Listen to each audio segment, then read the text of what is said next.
Before we get into the story, please remember to take a moment to like, subscribe, share with someone you think would enjoy it, and leave a comment if you appreciate the work. Your feedback is important. You can also find links in the description to my website, bookstore, and other great stuff. I'd like to thank Isaac Arthur for another inspiring topic, which you can find linked in the description as well. With all that said, I hope you enjoy the story. Doug vs. Doug by P.E. Rowe. At the time Doug LeCalbe pierced the membrane between universes, he was at a low point in his life.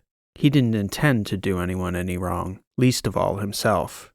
His brother Jackson had died in a car accident 6 months prior, and because Doug had just moved to Boston to take on a new postdoctoral research position, he didn't have any friends to help him through the many long, lonely days the grief set in over him. Doug was angry, bewildered, and most of all, he wanted his best friend back, or, at least, the chance to say goodbye. Throwing himself into his work was how Doug coped. The lab was a place for him to be, and his work was something to do. It kept him focused on something meaningful. In the lab, when Doug was in the zone, the sadness fell away. Only the problem remained. The problem Doug had been working on was one of parallelism. How closely could lasers run in parallel and still transmit a discrete stream of data without interfering with each other? For now, it remained a theoretical problem, at least as Doug saw it. But as military applications grew in space, the DoD envisioned such a system as a kind of high-potency deep space broadband, useful for the decades ahead with colonies on Mars, moon bases, or asteroid mining. That was the theory anyway. In practice, the project wasn't going well. None of the simulations Doug had spent the prior 2 years running had given any indication why. In the real world, whenever he ran tests on simulations that had worked, any type of signal he tried to encode in the streams became corrupted. Even more frustrating was that it didn't seem there was any predictable pattern to the data corruption. Doug spent weeks running his data sets through every conventional pattern recognizing algorithm he knew, before finally trying a novel AI program called Chance. What came out of the data was so unbelievable, Doug thought it was a mistake, or an elaborate prank. He spent hours on the Chance message board, trying to see if anyone else had been getting bizarre responses from the AI when it was fed datasets, but his problem seemed unique. The rabbit hole Doug went down with the DoD data revealed the existence of signals from other possible universes, and not only could these signals be observed, there was some regularity to the way EM signals from our parallel universe seemed to be ghosting into ours. One only needed to know how to interpret these ghost signals that were flooding into our world constantly. That, of course, would require a frame of reference. Doug realized that any chance of interpreting these signals relied on having a Rosetta Stone of sorts, a definite point of contact for an electrical device on the other side that could be identified, which seemed an impossible task until he thought about it for a moment. Every piece of sci-fi he'd consumed in the multiverse trope, from Counterpart to Fringe, back to classics like Sliders, The Man in the High Castle, even some earlier Star Trek episodes, they all informed the same belief. There would be another Doug, right there in his lab, and odds were good the other Doug would be using the same phone. Once he plugged his phone's RFID into Chance's algorithm, as well as the source code from his phone's operating system, Doug hoped he would be able to access other Doug's phone. The first attempt failed, and Doug couldn't begin to guess why. All the signals from his counterpart's phone should have been encoded right in his own device. Doug tried again an hour after the first attempt, again to no avail. He tried again several times throughout the afternoon as well before finally giving up around 8 that evening. As he was leaving the Spark Center, he saw that there was a light on in the first-floor mat lab in what was otherwise an empty building. On his way past, he could see through the window a girl he thought was one of the physics department's PhD candidates giving a tutorial to an undergrad. It struck Doug as odd for so late on a Saturday in the middle of the semester. The girl smiled and waved as she noticed Doug looking in on them while he passed. Doug gave a casual wave back. As he was walking down Comm Ave and the evening was beginning to bubble to life in Alston, it dawned on Doug that it was Saturday. It was possible that other Doug could have been elsewhere all day. Given the time he'd sunk into the situation already, Doug figured it couldn't hurt to try again on Monday, though he couldn't imagine a true counterpart Doug would have been anywhere but the lab. On Monday, when he finally got hold of a steady signal, it took Chance less than 10 minutes to pour out the entire contents of other Doug's phone, which it dumped into Doug's hard drive. It was a surreal moment. He thought about approaching his supervisor, Asim, who admittedly understood principles of quantum mechanics and entanglement at a level Doug admired, but this was entirely new territory for anyone, and there was the temptation to look. For a moment, Doug questioned the ethics of the situation. It felt voyeuristic to be diving into another person's life, but the justification was easy. It was his phone. Who better to look at it? Doug spent all morning looking at the location data on his counterpart's phone, trying to deconstruct the life other Doug was leading, ostensibly to compare it to his own, strictly for scientific purposes, he told himself, to discern the degree to which this other universe had drifted from Doug's own. That, and it occurred to him that if he shared his discovery, any scientist brought in to investigate would want access to every bit of data on his phone for comparison. Discretion would be better for both of them. As the morning progressed, Doug realized that the RFID in other Doug's phone was fluctuating in strength. He deduced he could track its movement within the room. Presumably, Doug guessed, trips to the bathroom or to the lounge for coffee.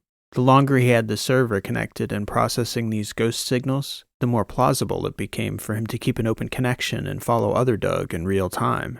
All he would need was to clone his phone and connect another copy to his laptop. He'd be able to track other Doug's entire life. Locations, texts, calls, metadata.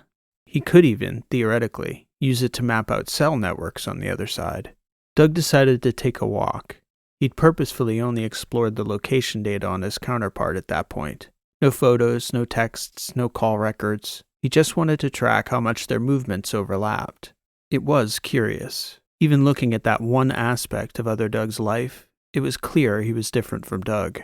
He didn't just slump from the apartment to the office and back. Doug found himself thinking very clearly as he walked seemingly aimlessly. Other me must have a life. Then, Doug found himself staring through the window of his cell carrier, looking at the exact model phone he'd purchased 6 months prior. It was almost as though his feet had brought him there involuntarily. What about that other life, he thought. How much different could that Doug LeCalb be? Other me would want to look at me. Later that afternoon, after he'd set up the relay, Doug left the office and sat on a bench on the esplanade, peering into the life of his other. What he expected to see was a marginally different version of himself, a productive, ambitious physicist with a tenacious work ethic, the kind of guy who could pierce the membrane between universes using a cell phone. What he found surprised him. That girl he'd seen in the MATLAB, she was all over other Doug's phone, in pictures and texts and call logs, long calls, late at night. She was listed in the contacts under Nadia, just Nadia. There was a relationship there. Once he realized they were together, Doug couldn't help but look at the pictures. They looked happy together, genuinely happy. Doug couldn't remember feeling as happy as other Doug looked, even before Jackson's accident. Then there was Jackson. Other Doug's Jackson had been texting him after May 5th. He'd even come to visit that summer. There were calls, emails, texts. The kind of joking threads Doug missed being able to start whenever something in Boston reminded him of a shared experience, or really anything he knew Jackson would find amusing. Just saying hello. Part of Doug was happy to know that Jackson was alive somewhere, but he also knew it wasn't Jackson, not his Jackson. He didn't understand half of the references between Jackson and other Doug to their shared experiences. The temptation to figure out a way to reach out brought all the emotions flooding back to him. Another ambush of grief. He stared out at the river for over a minute to keep from turning into a blubbering mess right there on that park bench. Doug also couldn't help but notice in those pictures of other Jackson's visit to Boston that there were other people in them, Doug's friends. He recognized 2 of their faces from the Spark Center. As he explored messages and other Doug's calendar, Doug realized his counterpart had started a physics meetup when he arrived in Boston that past winter. It was something Doug had thought about but never did because he was always too busy in the lab. He was able to put names to 2 of the faces of these anonymous strangers from his building now, Dustin and Patty, and there was a girl he'd never seen before named Erica in many of the pictures. Other Doug had a life. It wasn't just work, sleep, and trying to figure out ways to forget that Jackson wasn't coming back. The more he looked, the more he wanted to understand other Doug. There had to be something more than that one difference. It began to gnaw at him. Doug got up from the bench and started walking back along the river. Eventually, he ended up back at the lab. From what he could tell in the texts and emails, other Doug was the same guy. The pictures showed he was happier, but still the same guy. Texts, pictures, and emails would be insufficient. Doug started brainstorming ways to get into the apps on his counterpart's phone, to listen in to see what was different about other Doug. He spent most of the afternoon digging around in the OS code from other Doug's phone, looking for ways to passively listen to the handset. After several hours of frustration, it finally occurred to Doug that it would be a lot easier to see if his own phone could be hacked and what one could do to gain access. Doug stayed up all night, searching troubleshooting logs and forums, trying to figure out ways hackers had successfully jacked into similar phones. In the process, he discovered a no-click spyware he'd inadvertently installed through a junk ad he'd deleted several months back. He'd never have seen it if not for other Doug, but it gave him the opportunity to isolate it, dig into the code, and learn how it operated. Other Doug didn't have the same spyware on his phone, but Doug learned enough about how that program operated that he was confident he could jack other Doug's audio, perhaps even his camera if he figured out a way to send a concentrated signal to the other side. It took Doug nearly 2 months to figure out how he would do it. He would have to wait until other Doug was doing work on the laser on his side, which turned out to be rarely, at least by Doug's standards. Once he had readings from other Doug's work with the laser on his side, Chance could start to decipher what signals were crossing. Each call other Doug made, or text he sent, gave Doug a bigger data set to play with. He knew it was just a matter of time. Doug's obsession with this side project kept him in the spark at all hours, which didn't go unnoticed. The Nadia in his world still waved to Doug, but instead of smiling as he passed by, the look she gave him became something approaching pity. Doug grew more resentful of his counterpart by the day. While he was inside the Spark, working on connecting with his other self and conducting the research for a Seams DoD grant, other Doug was going out with his friends, sharing nights out with Nadia, and falling months behind where Doug was in his early days in Boston. When the fall semester ended, Doug remained in Boston over winter break, spending almost every day in the lab. He didn't work on Christmas or New Year's, but he didn't have anywhere to celebrate, nor anyone to celebrate with. He called his parents and a few friends from grad school to catch up, but apart from that, Doug was alone nearly all the time, until in mid-January he caught a break. Other Doug apparently had enough of a leap forward in his thinking that when he returned to Boston, following what looked to be a happy Christmas in Knoxville, he began spending hours testing the laser on his side. During that first week of steady activity, Doug figured out how to jack other Doug's phone. From that point on, anything other Doug said streamed through to Doug's laptop, and then onto his phone. If Doug mildly disliked the person he thought his counterpart to be before, once he began to hear the live stream of other Doug's life, contempt set in. He disliked the sound of his own voice intensely. And this other Doug was blithely unaware of just how stupid he sounded nearly every time he opened his mouth. Doug couldn't stand other Doug. And the more he listened, the more it infuriated him that Nadia and other Doug's friends seemed to genuinely like him. He was lazy, chewed with his mouth open, fell asleep with an obnoxious half-snore, and worst of all, he took everyone for granted. Nadia, who was way too good for him, his friends, who Doug quite liked, but more than anyone, other Doug didn't deserve Jackson, who texted nearly every day, only to be ignored half the time by other Doug. It infuriated him. In the process of removing the spyware from his own phone, Doug got an idea about how to message his counterpart. At first, the thought was just to test the possibility. It made sense that he should be able to do it. If signals came his way, he should be able to send them out as well.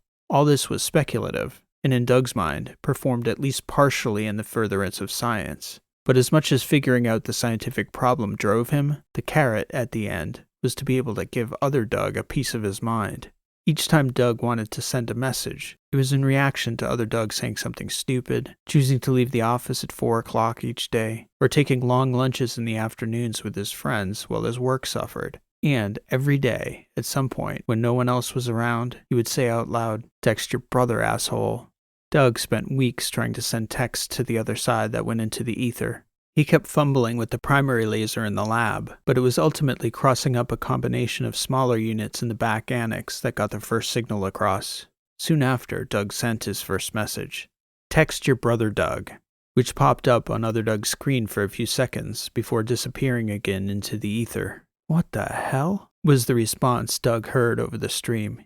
He shouted, "Finally!" so loudly, a few people poked their heads into the doorway of the main lab. "Just solved something," an embarrassed Doug explained.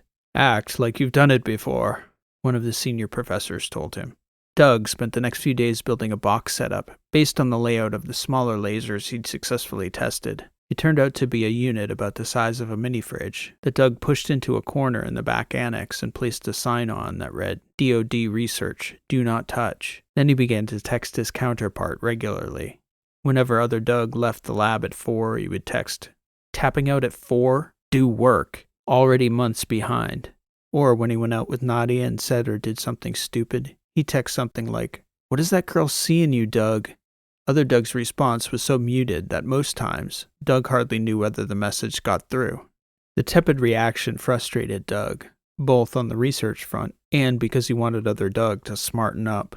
What Doug couldn't appreciate was that other Doug was so freaked out by these ghost messages coming from his own number that it had stunned him into silence.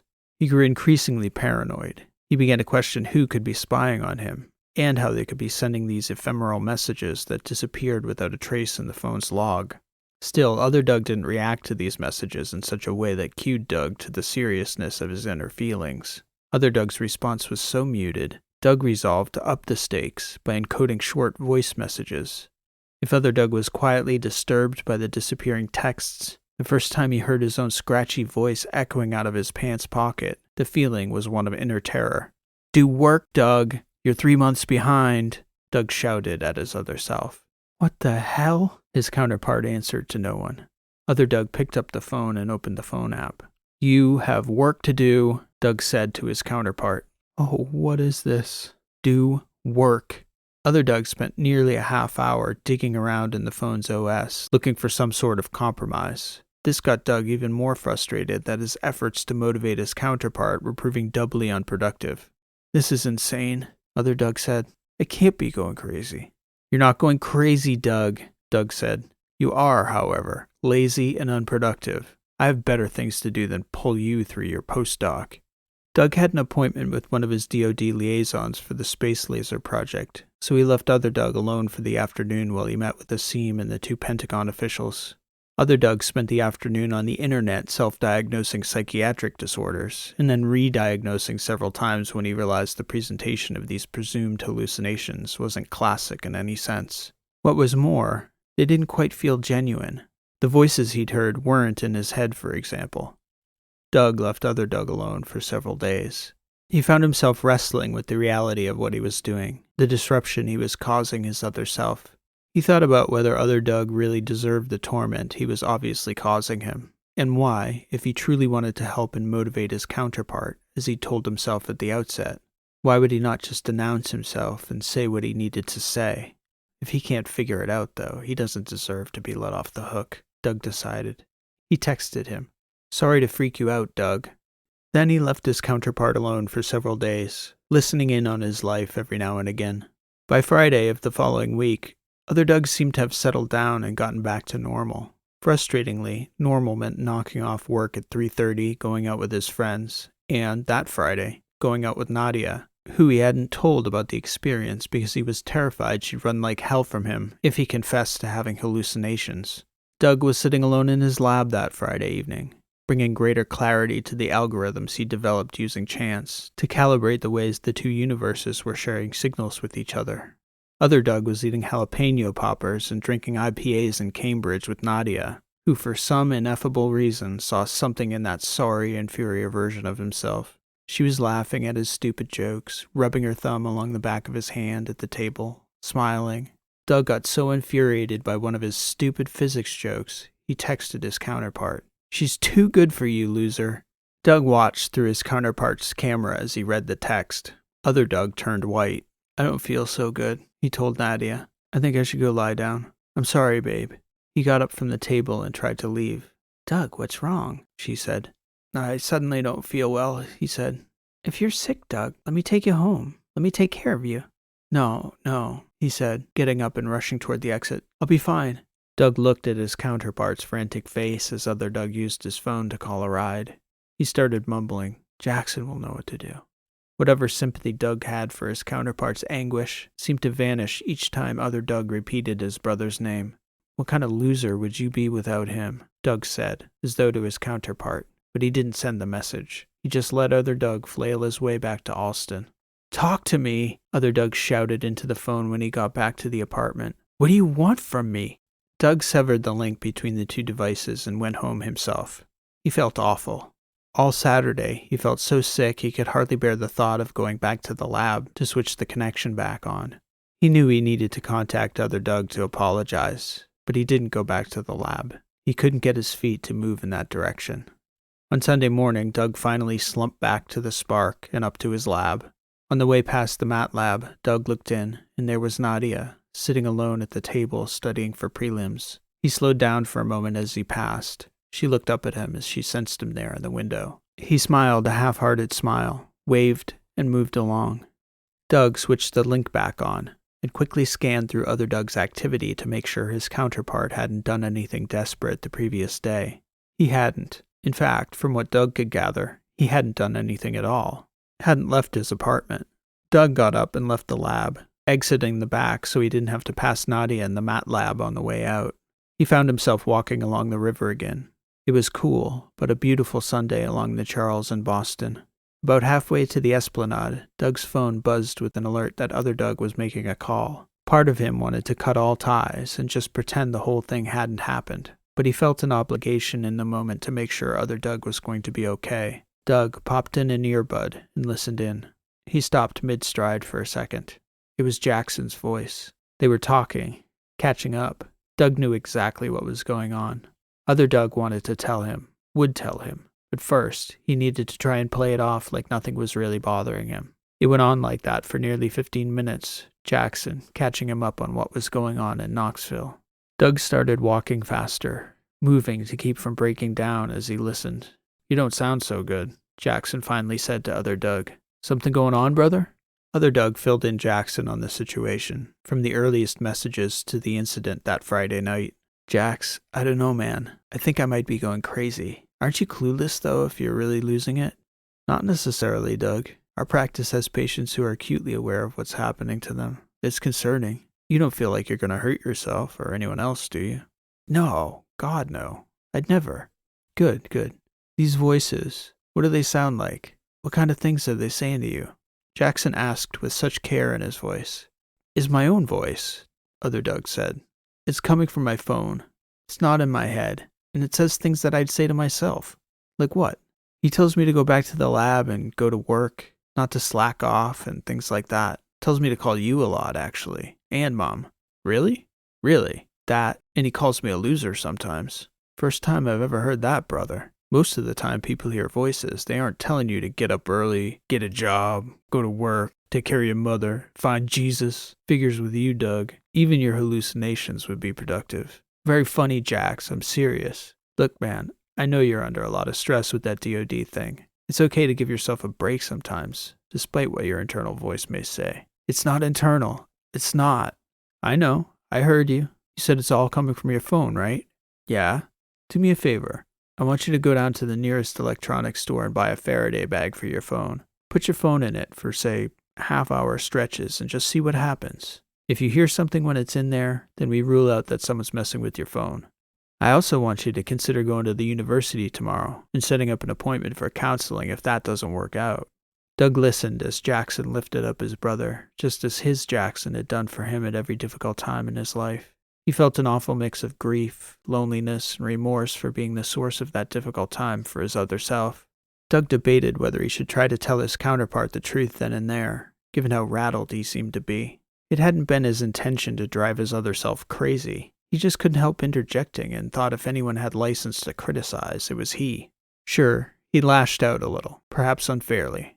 At that point, Doug thought it best to simply stop messaging his counterpart until he'd settled down. Then he fully intended to explain and apologize. In the meantime, Doug thought it best to continue listening in to make sure Other Doug was okay. The Faraday bag was a good idea, but it operated on the notion that whatever signals might be connecting with Other Doug's phone were ordinary EM signals. Doug merely found it frustrating that he couldn't get any visual feedback or location data, and audio became muffled to the point Doug needed to amplify it considerably to make out anything. But he remained connected to Other Doug's phone. When Other Doug took the phone out of the bag again, it was flooded with texts. Nadia had been texting him almost hourly to check on him that afternoon. She was concerned after Friday. The final text from her simply read, "I'm coming over." Doug didn't know why, but his counterpart didn't respond, just put the phone back in the Faraday bag. Then, other Doug simply disappeared. Doug stayed up late into the night through early Monday morning, waiting for some sign of his counterpart, but other Doug didn't touch his phone, which was still seemingly in the Faraday bag, cut off from its network. Doug was late to the office the following morning. He'd slept through his alarm and had missed an appointment with Asim, who already had growing concerns about Doug's increasingly erratic behavior, his long nights at the lab, and recently, even missing timelines for updates on the DoD project. Doug had the sense that everything was about to come crashing down on him. He rushed out of the apartment toward the Spark, not even stopping for coffee along the way. As he was hustling down the sidewalk on Com Ave, Doug decided to check the alerts for other Doug's phone. There was still nothing, but when he connected and attempted to listen in, he could hear something that sounded like interference. When he turned the volume all the way up, Doug heard noises as though somebody was moving somewhere in the background. "Doug!" he shouted into the phone. "Doug, are you there?" He shouted into the phone for nearly a minute without any response, and was about to give up when his phone buzzed with an alert. He had the video feedback. "Who is this?" Nadia said. She was pulling other Doug's phone out of the Faraday bag. Doug stopped dead in his tracks. "Please tell me he's okay," Doug said. "Doug? What the hell? Doug, is that you? Is Doug okay?" "What is going on?" he heard Nadia say. She nearly dropped the phone. Doug could tell from the location apps that Nadia was in other Doug's apartment, but near as he could tell, Doug wasn't there with her. "Just tell me Doug's okay," he said to other Nadia, as she vacillated between the curiosity that had drawn her to the phone and the terror that was driving her to throw it out the window. "I'm going to the police, whoever you are, right now." "Don't waste your time, Nadia," Doug said. "There's nothing they can do. Look at the phone. There's no app running. You need to talk to me." "Sorry, but I don't need to have a conversation with a deepfake convincing my boyfriend he's schizophrenic." "I didn't mean to. Doug's not schizophrenic. I can explain everything. Please, just tell me, is he okay?" "No, he's not okay. I'm at his apartment picking up clothes to take to him at the psychiatric hospital where he's committed, asshole." Doug made an attempt to explain that didn't get very far. Even after she zipped the phone back in the Faraday bag and Doug kept talking to her, Nadia was convinced that there was some simpler trick at play than the outlandish truth. And Doug, in his world, rushing down the sidewalk on Com Ave, shouting into his phone that he was from a different universe, suddenly became self-conscious about just how unhinged he looked to the people passing him on the sidewalk. Nadia opened the bag again to turn other Doug's phone off. "This isn't funny, Doug. You can go to hell." In the way she said his name, something in the tone convinced Doug that she no longer believed he was somebody else. He knew Nadia thought he was her Doug, other Doug, somehow playing an elaborate prank on her. "I was worried about you. I cared about you. You belong in the nut house, you jerk." "Nadia, please," Doug said. "What can I say to convince you?" As soon as he'd asked the question, "What can I say?" Doug realized there was nothing he could say. He hated the idea, but he knew what he needed to do. It would be the most humiliating moment of his life by a factor of 10. His way out was sitting right there. All he had to do was simply cut the connection and forget about the whole thing. Let Nadia leave him. He didn't, though. "Would you believe you?" Doug said to Nadia. "If you heard it from your own mouth, would you believe me then?" "How are you going to pull that off, Doug?" "Very painfully, unfortunately," Doug said. "It's going to take me some time. We're not a couple. You barely know I exist here." Doug continued on his frantic pace to the Spark, hoping he'd be able to find Nadia somewhere in the building, or at least find someone who could get in touch with her. Every step, he had the image in his mind of the sword he was about to fall on. A gut shot. Social seppuku. "You don't have to do this," he kept telling himself. Then he thought of his counterpart, languishing in a psych ward about to get dumped for something that wasn't even remotely his fault. When he got to the Spark building, Doug realized he'd never truly understood quantum mechanics until that moment, as he simultaneously wished with every fiber of his being that his Nadia was both in the MATLAB and not there at all. At that moment, before she saw him, Doug was still alive. But, he told himself, he might as well be a dead cat. Nadia was there, along with 3 undergrads who seemed to be quietly working as she sat at her desk in the corner. She saw him coming. This time he didn't look away and keep walking. He looked in, sighed, and entered with a quiet knock, asking if he might have a private word with Nadia, who looked perplexed but cautiously stepped into the hallway. "Hi," Doug said. "Nadia, right?" She nodded. "I haven't properly... I'm Doug. I need your help, and it's kind of hard to explain, but in a way, you do too. What? How much do you know about alternate realities and multiverse theory? She looked perplexed. I'm a PhD student in mathematics, Doug. I work full-time tutoring in the mat lab. What is this about? Right, obviously. Okay, so what if I told you I could prove alternate universes exist, but to do so, I'd also have to prove that I might be the biggest asshole in this universe? You're off on the right foot. Hang in there with me. I promise this hole gets a lot deeper. She smiled, but only because she didn't believe him yet. Doug convinced her to come up to the lab. He could tell she was reluctant, and he knew that whatever chance he might have had with this Nadia in this universe was soon to be over. He only hoped he could convince her to speak to her counterpart. On the way up to Doug's lab, 2 undergrads stepped into the elevator with them, so they didn't talk.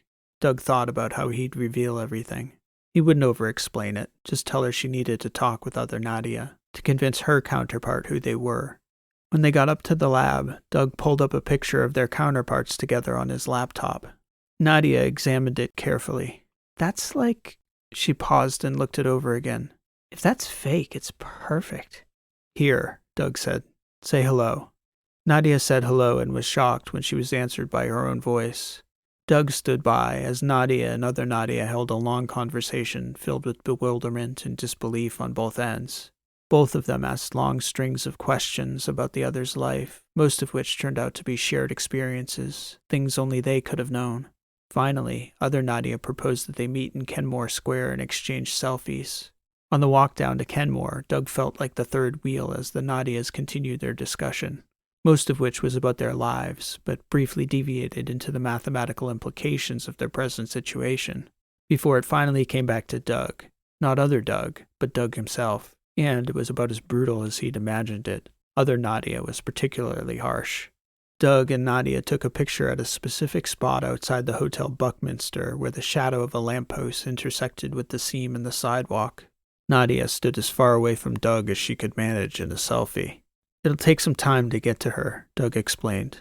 By that time, his Nadia didn't seem to have much doubt that she was talking to a genuine counterpart in a different reality. They got other Nadia's picture instantly. She was standing in the same spot exactly. An identical pedestrian wearing a blue skirt was passing behind all 3 of them in both pictures. Finally, other Nadia believed. Then it was explanation time. What was Doug thinking? How did he let it get so out of control? His Nadia stood by and watched as Doug apologized, explained, justified, hedged, apologized again, before ultimately taking responsibility and begging her to get other Doug out of the hospital. And, most importantly, he begged her to give other Doug another chance. She asked him why he'd done it. He didn't know. Misery, jealousy, grief, curiosity, amusement. None of those answers seemed to get at the root of it, nor was it pure self-loathing. When he'd finished groveling, Doug promised other Nadia he'd leave them alone. His Nadia had stood by, watching the whole ordeal. Then he got to stand by as the other 2 Nadias said goodbye and wished each other well. So, thanks for the weirdest 2 hours of my life, Doug, Nadia said. Here's what's going to happen now. I'm going to tell you 3 things. Then we're never going to talk to each other again if I can help it, okay? I figured as much, Doug said. First, I'm very sorry about your brother, Doug. That sucks. And I hope you figure out how to move on in a way that he could be proud of. Thank you, Nadia. Second, you need to get some help to work out whatever it is you've got going on. Because somehow you managed to take what should have been a miraculous discovery and turn it into something dark and sad and twisted.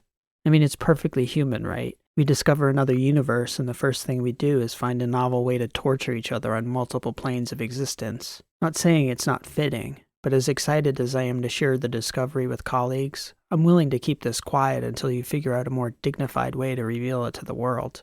But that's going to be your problem. I can't tell you how much I appreciate that. Finally, it's not that I didn't think the same thing about you when I first saw you, like Nadia did on her side, Doug. But you never even said hi to me, just waved through a window. And you sit up in that lab all day, every day, depressed and alone apparently. You need to make some friends, Doug. He shrugged. One advantage you have that no other guy in the history of the universe has ever had is that you already know who your friends are. You just have to reach out, okay? Yeah. Goodbye, Doug. Best of luck to you. Thank you, Nadia. The following night, Doug got word from other Nadia that Doug had been released from the psych hold. She also told him other Doug was in no mood for an apology. In the weeks and then months that followed, Doug spent most of his time trying to get back into Asim's good graces by getting back on track with the DoD grant. He didn't talk with Nadia, and when they did meet eyes as he walked past the mat lab, hers held both a shared understanding and a cue for Doug to keep walking. He respected her wishes. He also took her advice to seek counseling. Mostly, the conversation revolved around Jackson, Doug's isolation, and vague notions of the contempt he occasionally felt for himself. The university therapist was helpful, but for Doug, he never quite got to the place where he could give himself a break, as she often put it. That fall, with the DoD lab work completed, Asim moved Doug out of the 4th floor lab. No one had bothered his box in the back room. Asim was furious about all the extra server time Doug had used without any discernible purpose, at least to Asim's understanding. The evening after he left the lab, Doug sat at his computer and wrote a sincere and honest apology to his counterpart, the one he'd wanted to write for months but didn't quite have the words for. Somehow losing immediate access to the tech connecting him with other Doug reminded him of the unfinished business that needed to be addressed. So he wrote. The following day, Doug went back into the lab and hooked his personal computer into the server so he could send the apology. Even though he didn't think there was a high probability of getting a response from his counterpart, Doug left the connection on, tucking his laptop into a bag and sliding it behind the box. Late that afternoon, alone in his office, he got an alert on his phone. It was Doug. 4 months, 2 weeks, and 3 days. Really, Doug? It took you that long to stop beating yourself up over this thing? Doug didn't know what to say. You know I forgave you like months ago, right? Nadia told me everything you told her. Said she felt sorry for you. Doug picked up his phone. Pity's not really something I've ever aspired to, Doug. It was a really low time in my life. I know. I'm sorry about your brother, Doug. I tried to imagine, and I don't think I can. I appreciate it. I hope you never have to know. How's Nadia? Are you two still together? We're fine. Everything's great. Good. Great, actually. I'm happy for both of you. There was an awkward pause, and Doug was about to tell other Doug that he thought it might be better if they stopped corresponding. So Doug, other Doug said, I understand that part of you, when you first contacted me, wanted to give me the kick in the ass you thought I could use. Before you go, I need to ask you, how is the physics meetup going? What physics meetup? Patty, Dustin, Erica, our friends? I never did reach out. I told Jax about you. He thought I was joking at first, but I think I really convinced him. He told me he wanted you to move on with your life, just like he'd want me to. I know he's not your brother. He may not understand you, but I do. Consider this your kick in the ass. You're going to reach out to all 3 of them today, right? I should, Doug said. You're going to. Do it and we're square. That and the Cliff's notes on the DoD project from your end. I gather you're still like 5 months ahead? Doug laughed. Deal. But don't catch up too quickly. I'm losing all my server privileges. I'll probably catch hell for this conversation, but I'll send you everything you need to set up a transfer on your end. How do you know I won't get the next universe over? The next Doug LeCalb? If you do, Doug, go easy on him. You know I will. That afternoon, Doug LeCalb did something that was totally out of character, at least to everyone who knew who he was in Boston. He climbed up the stairs to the 6th floor in the Spark, and he walked from one corner of the building to the other, introducing himself to Evan Greenblatt, Erica Wong, and Patrick Dussault, and inviting them all for a beer. Later that night, Doug sat alone at the Bell in Hand for a half-hour nursing an amber lager. Before he'd even gotten the chance to order a second beer, all 3 of his new friends showed up, ordered a drink, and asked one another about their lives and work in this universe. Doug had a few words to say, a story to tell, and a way forward beyond the lab. Doug LeCalb had a life of his own. Doug versus Doug. This has been an original story written and read by P.E. Rowe. Thank you for listening. I'd like to take a moment to thank all the new viewers and especially the channel's new subscribers. This is still a very young channel, so every like and new subscription helps me to continue to grow and reach new listeners. I'm grateful to those of you who've listened, liked, and subscribed so far. If you're still here listening and haven't subscribed yet, I hope that if today's story didn't sway you, you'll come back soon and give me another opportunity to earn your subscription. Also, I've just started a Twitter account where I'll be tweeting about stories, artwork, and other interesting topics. I'm also planning to gather feedback from readers and viewers on topics for upcoming stories. My account is linked below. So please stop by and follow me on Twitter where I'll soon be polling for story topics. If you enjoy what I'm doing here and have always wanted to read a story on a particular sci-fi topic, You'll definitely have the opportunity to have your suggestions heard. That and more exciting things will be happening on this channel every Thursday morning, throughout the week on Twitter, and always on my website, rowlit.com. Thank you so much for listening. This has been P.E. Rowe, and I hope to see you next time.